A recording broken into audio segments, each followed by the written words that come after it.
Hello, it's Dr. Elizabeth Alter.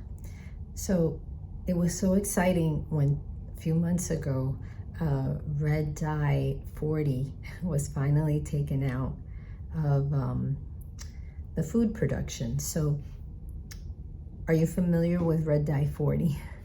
Now we all grew up with it, right? So maybe your favorite M&M was the red one, or maybe your favorite Lifesaver was the red one. I know it was for me.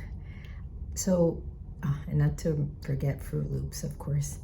So, red dye 40 is, I'm gonna read for a little bit. It's Allura Red. It's a synthetic food dye. And it's obviously found in not the healthiest foods, but it sneaks into potentially some healthy things. But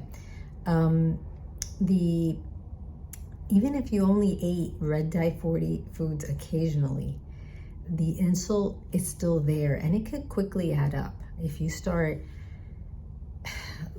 taking into account gum and toothpaste, just different things.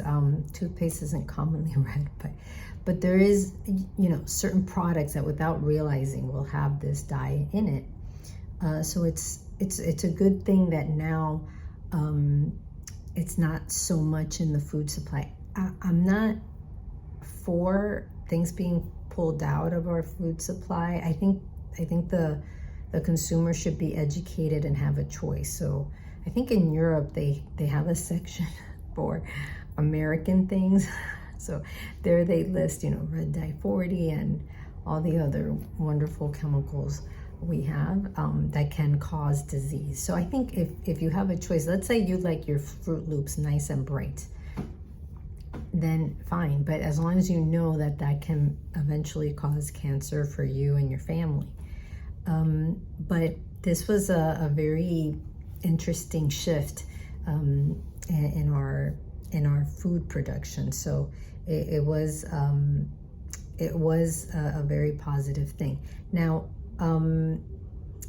not only was it linked to cancer, allergic reactions, damage to DNA, but some people had reactions to this without knowing. So all in all, it's important to, again, read your labels. And I always start off by telling patients, if you have to read a label, right there's a problem, because we should be eating mostly whole foods. Of course, in our modern times, it's easy. We have to have some sort of produced or processed food. But in general, your food should not have a label.